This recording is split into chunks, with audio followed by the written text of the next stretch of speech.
Hey guys, welcome back to Morgan Hill Farms. So you can see that it is pretty dreary around me. It's overcast, it's actually sprinkling just a little bit.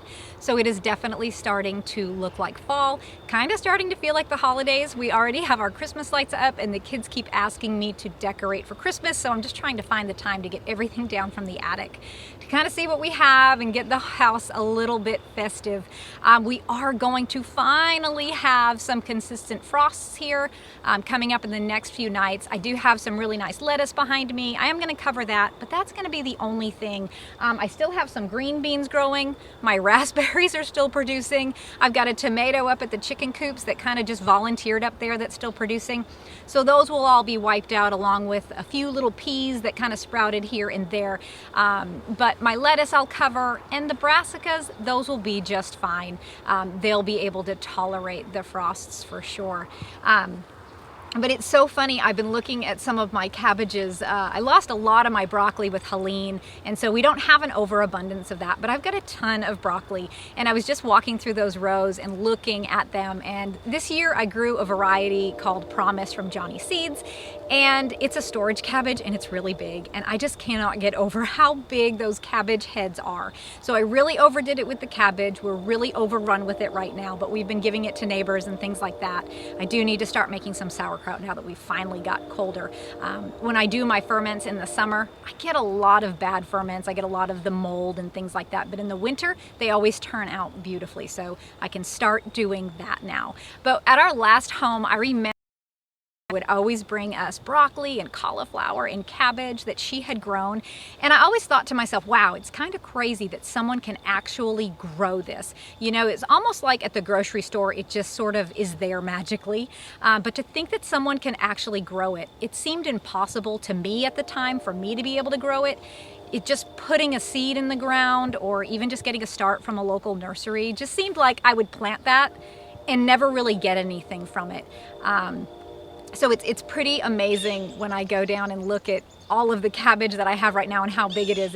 It's funny because, you know, when you're younger, you get excited about different things, you know, like maybe going out at night or driving in fast cars.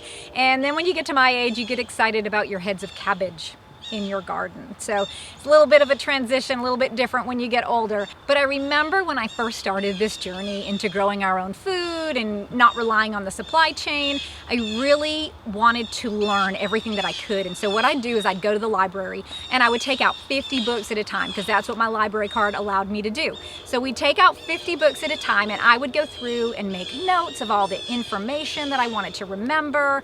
And I really absorbed so much of it, but I would make notes of the books that I absolutely loved and then the ones that I didn't. And now that I'm a bit further along in this journey, and over time, I've tried to build my home library with actual physical books. I love to go on Amazon, especially this time of year during the holidays.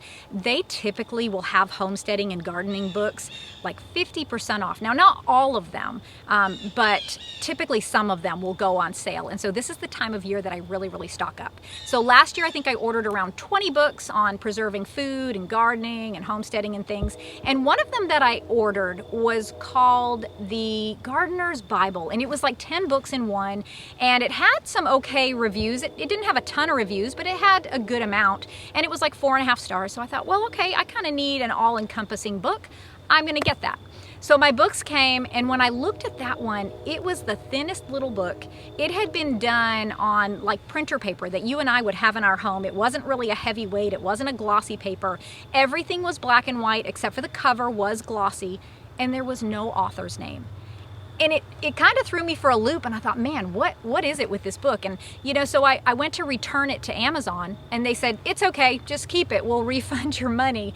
And I figured out that that book had been generated by AI. Like, there was no author. It was just someone that had AI put together this information, and then they just went ahead and copied it and published it and sold it on Amazon as if it was real valuable information. And so it kind of I don't know, it kind of made me a little upset because I think, man, if you're going to have a book that's available to people, the information should be valid. It's like when they tell your kids, don't get all of your information online for research papers. You actually want to have physical copies and you actually want to be able to cite your sources and things like that. Well, there's a reason for that because books have been vetted.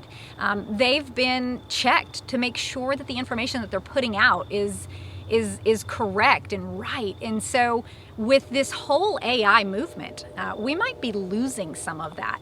AI has grown so quickly. Yahoo Finance says that by 2025, that's just like 2 months away, that 90% of all online content is going to be AI generated. That's staggering, and it's interesting, but it's also really terrifying. Like, AI has some really great benefits. Like, for instance, I think I've told you guys about this high density development that they're trying to put in behind us, these townhomes. Well, we only had like 2 days notice that that meeting was going to happen and that they were going to approve it or deny it. And so I wanted to put together a speech for them to show them, our side, to say, hey, this is going to increase our density by 16,000%. We're all agricultural land. Why would you put this here? To show them that it went against their ordinances. Well, it was midnight of that night, and I had gotten my entire speech ready. It had all the data, it had all the information, but I really wanted some type of like an emotional or something that would really move these county board members, to get them to see my side, to get them a little emotional. And so what I did is I just copied and pasted the whole speech into ChatGPT. And I simply said, make this dramatic. And in 3 seconds, I had the most amazing, moving, emotional speech. In fact, when I presented it in front of the board, I got a standing ovation. Now, I'm not saying that the board voted in my favor because they keep putting it off. They've actually tabled it twice now. We have another meeting in December.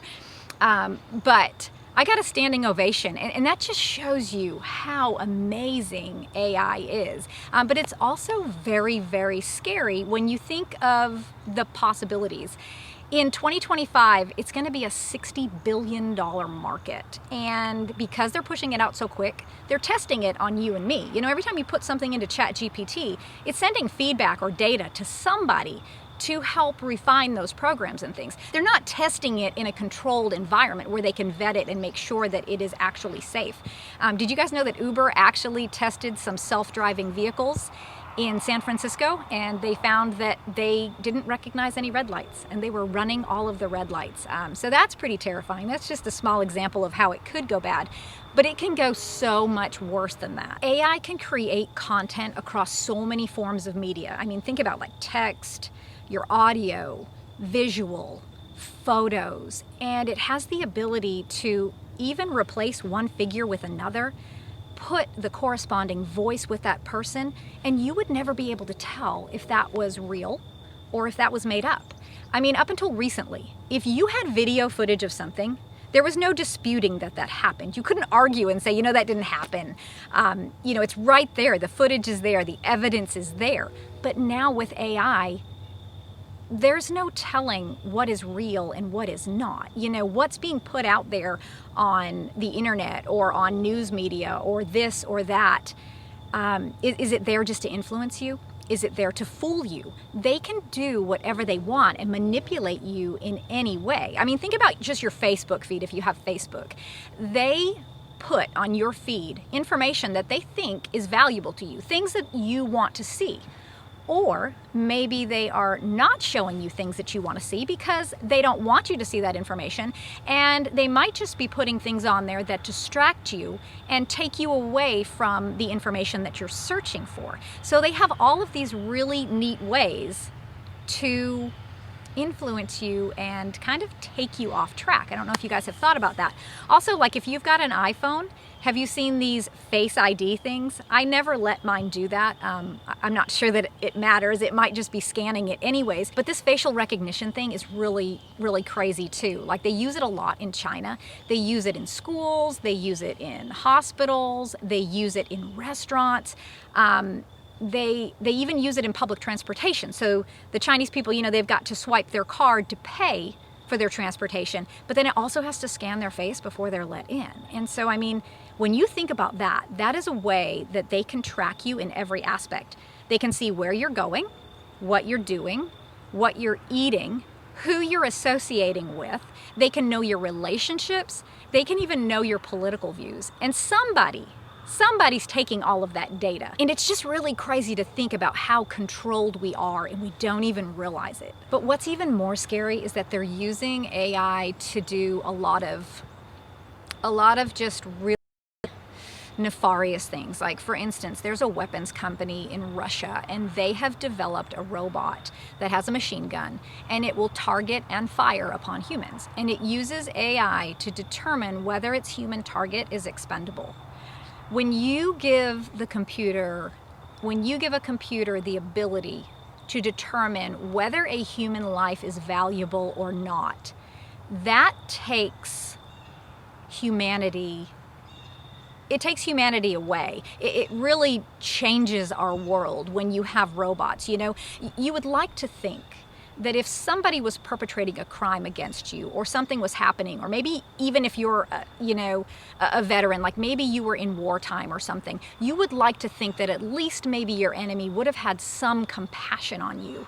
But when you take away all that and turn it into a computer that can just really think in a binary way, it's really just crazy to think about what the world will be like in just a decade or so if we continue on with all of this computerized and, you know, artificial intelligence and just all of this stuff. Another thing too that you guys may not have thought about is that AI takes away your ability to provide for your family. They are saying that like 38% of middle-class families within the next 15 years will suffer a job loss due to AI. It's already in manufacturing. We've all seen those videos, you know, of the robots constructing cars and things like that. It's in healthcare. It's in customer service. Heck, it's in Sam's Club. If you go in Sam's Club, you have to watch out that you don't get run over by the floor sweeper thing that they have going around. It cleans and vacuums the floor, and there's nobody on it. It's just a motorized, unmanned vehicle that just cleans their floor. I mean, think about how much is being taken away from us. Your ability to provide for your family, your ability to get real information. Think about if they start replacing books with AI. If they start allowing AI to create books, you won't have the ability to know if that information is real, if what it's telling you will actually work. Like, for instance, let's say you were just cooking some muffins. Does that recipe have a leavening agent in it? Has it been tested? Does it taste good? Will your muffins rise? You know, you don't know that kind of stuff. But more so, is the information put there to influence you? Is it put there to make you unsuccessful in your endeavor? Let's say that you get a book on slaughtering a pig. You know, well, if it gives you the wrong information, then you're not going to be able to do that successfully. So I would really encourage you guys to start to build your home libraries. Start to get actual physical copies of books in your house so that you have information at your fingertips, so that in case you don't have the time right now to absorb everything, because we all know the world is crazy, and if you're homesteading, you are busy 24 hours a day, it seems like. But if you have that information available to you, and you know that it was actually written by a real person, that it's actually information that is true and valuable, then I think that that will go a long way, because that is one thing that AI cannot take from you. It can't take from you your education, and it cannot take away from you your knowledge. So start to do this now. Also start to gain the skills that you need. Pass those down to your family. Tell your kids and grandkids how important it is that they know how to do these things, because one day, I think that our society is going to be full of a lot of people who really can't do anything. I mean, look at people who can't change a tire. Look at people who cannot change the oil in their car. You know, people who hire somebody just to do these small little tasks in their house because they can't do it or they don't want to do it. I think of the limited knowledge that we have now in our culture. I think we are on track to lose so much more of it. Even just our creative abilities. You know, when you use AI to generate catalog descriptions, you know, like I said, I used it for that speech. You know, I'm taking away the time that I would have taken to practice and to, you know, refine my ability to create my own emotional speech, you know? So although it's convenient, it is very, very terrifying. And so anyways, guys, I encourage you guys to build your own home libraries. See if that's something that you can do during this holiday season. Maybe buy a few books for your spouse or your kids and kind of get those up on the shelf. But anyways, guys, thank you guys so much for hanging out with me today. It's starting to sprinkle on me, so I am gonna go up to the house. Plus, it's a little chilly out here, but I will see you guys in the next video.